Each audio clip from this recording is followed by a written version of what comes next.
This is Hidden Killers Week in Review. A look back at the most prolific stories of the week. This is the Hidden Killers podcast with Tony Brueski. Featuring former FBI Special Agent and Chief of the Counterintelligence Behavioral Analysis Program, Robin Dreeke.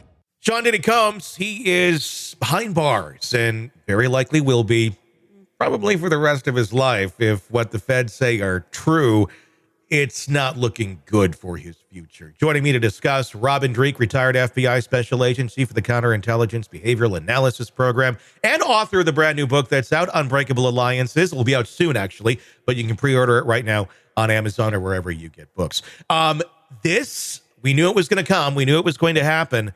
And it happened. And pretty much everything we've been speculating on as far as what charges would be brought have been brought. What's your reaction to the arrest being made? Not surprising, as we've said, Tony. Charges with sexual exploitation and human trafficking are what we thought was going to happen. I got a feeling we're going to see some underage charges in here as well eventually. Mm-hmm.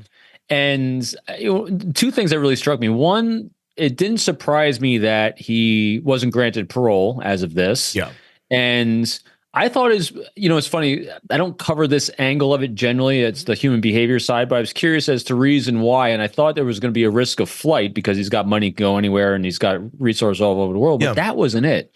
It was the worry of jury tampering. Was the reason the judge gave. And I thought that was pretty interesting because the fact that they know so much about how he's influenced the circle around him allowed and inspired the judge to side on the fact with no parole. But the thing that then sparked my next interest was it's always fascinating how a defense attorney will come out and say, my client is innocent of all the charges. He's looking for his day in court, and look, he's been cooperating. And so I did a little research because everyone just listening, think to yourself, when was the last time, if ever, you've seen a celebrity of this notoriety being charged at this level? And we've seen it a few times with the Epstein case and a few others, and they were not guilty. Yes, never, because it's like a 98% process. Right. So let's look at the behavior arc here of our criminal justice system when it comes to charges of this magnitude and a person of this kind of notoriety. It would be a behavior spike if he was found innocent. Yeah.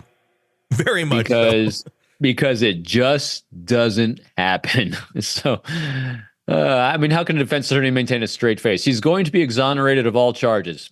It's never happened. I think his comment to the press was, it's about that one incident with that one person. That's all. No, I'm sorry. You must have been looking at the wrong charging document here because this clearly states there's more people involved. Yeah. And there's one more thing he did in the last week or two. I'm not sure.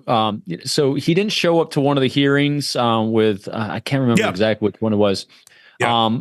But basically, how many millions did he lose from not showing up? Well, it'll probably be still hashed out in court, but $100 million default judgment was given to the plaintiff on that one.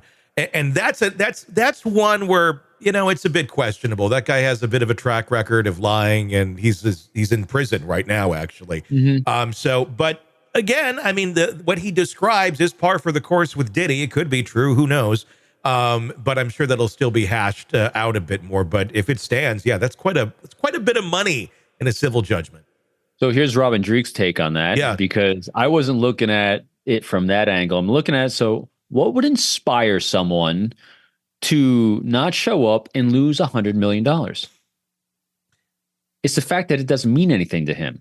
So at this point, because again, I think the hardest time we have, at least I do, in situations like this, when we're dealing with someone that I can't grasp his context because there's zero life experience I have of having that much wealth and that much influence over that many people. Mm-hmm. But what we can do is we can do our little thought experiment to try to get that bit of empathy, not empathy where it's compassion, where we're taking action on feeling sorry for someone, but empathy, we're seeing someone's life through their eyes. And so think about this to yourself. At what point do you let go of the materialism of wealth? And if you get to that point where you have so much, it doesn't even matter. Mm-hmm. What does matter?